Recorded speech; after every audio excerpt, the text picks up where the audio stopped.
Дэлхийн топ 25 дээр нэмэгддэг Нью-Йорк их сургуулийн оюутан байхын хажуугаар дүрэн бизнес давхар эрхлэхэд ямар өдөг талаар би энэ бичлэгэн дээр та одоо хуваалцъя.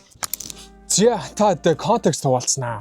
За би өөрөө Нью-Йорк их сургуулийн оюутан жилийн 80 гаруй мянган долларын төлбөртэй би 50 гаруй мянган долларын тэтгэлэгтэй үлдсэн 30 гаруй мянган долларын төлдөг.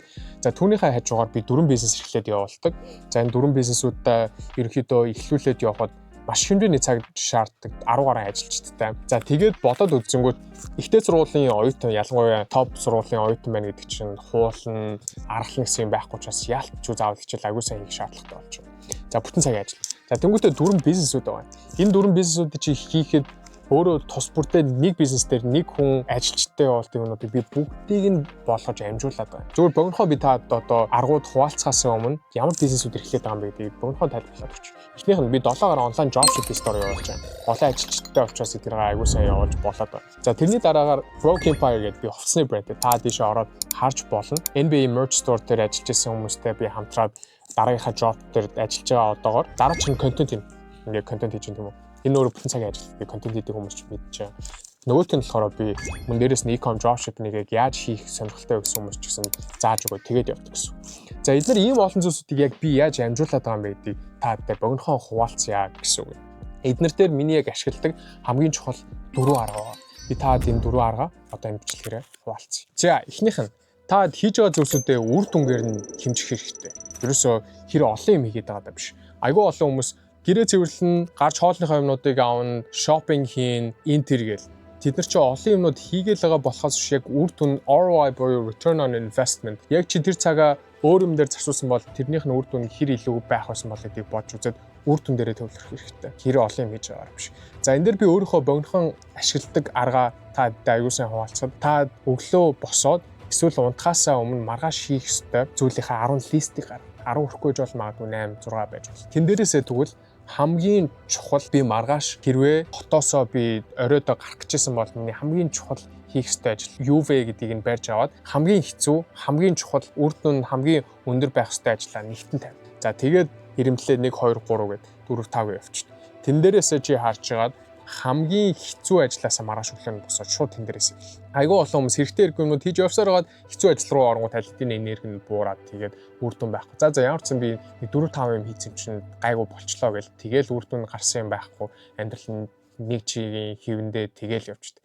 Тийм учраас хамгийн хэцүүгээсээ эхлээд тэгээ эхний 3-аа ерөнхийдөө хийцэн багт үлдэгдэл нь бол нэг тийм зүртэй чухал биш.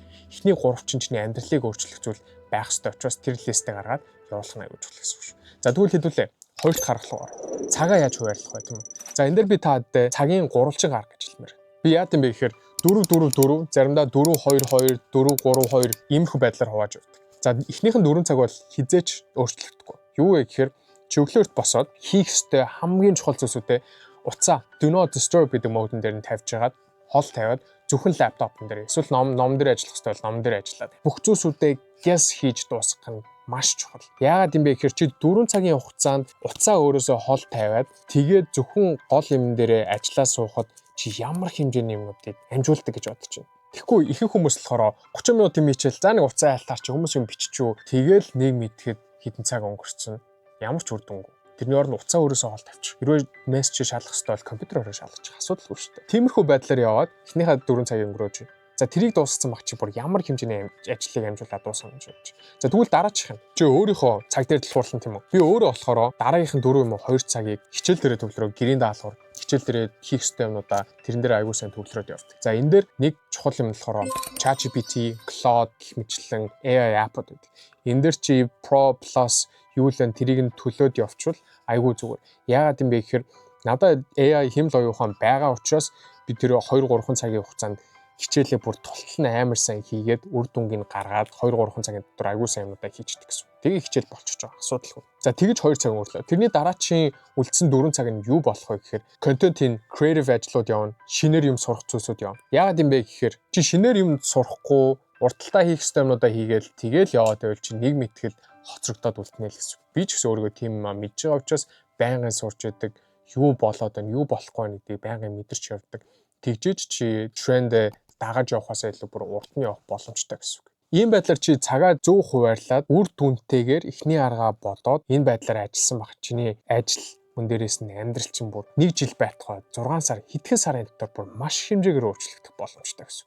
За 3 дахь нь болохоор active income skill set-ийг сув. Айгүй олон хүмүүс passive income унтчихад орж ирдэг мөнгөний skill set-тэй болмоор байна. Унтчихдаа мөнгө хиймээр байна. Тэр долларын саятангуудыг хар, долларын тэр пумпнуудыг хар. Бид нар тэр ерөөсөө биш байхгүй юу? Тэ чи зүгээр бодоод үзэнгүү тэр унтчихад нь мөнгө оруулж ирдэг passive income нь өөрөө эхлээд active income буюу өөрөө ажиллаж, өөрөө өдрөө болгон тэрнийхээ хойноос явж идэх тэр бизнес нь support хийгээд тэгэж дэмжиж орж ирж тэр passive income боломжтой болоод байгаа байхгүй юу? Яагаад юм бэ гэхээр чи их хэмжээний мөнгөтэй байж тэрийгэ оруулаад тэр чинь их хэмжээгээр чамд буцаж мөнгө гаргаж ирнэ гэсэн. Хэрвээ чи байгаа бүх мөнгөө passive руу оруулаад тэгээ алдчихвал чамд active чинь байхгүй ямар ч үр дүн байхгүй гэсэн. За энэ дээр тэгвэл ямар skill set-үүд аягүй чухал юм бэ гэхээр sales skill set гэж байдаг. За sales skill set нь юу юм бэ гэхээр бусдад юм зарах чадварыг хэлээд. Чи бодоод үзтээ би өөрөө e-com dropshipping хэд. За энэ дээрээс би сурагчдаа ч өнөө өөртөө ч өнөө юу гэж аягүй чухал юмнуудыг хэлт юм бэ гэхээр чи ямар ч танихгүй, ямар ч мэдгүй хүнд өөрт нь хэрэгтэй байсныг ч мэдээгүй бараг зураг юм уу бичлэхээр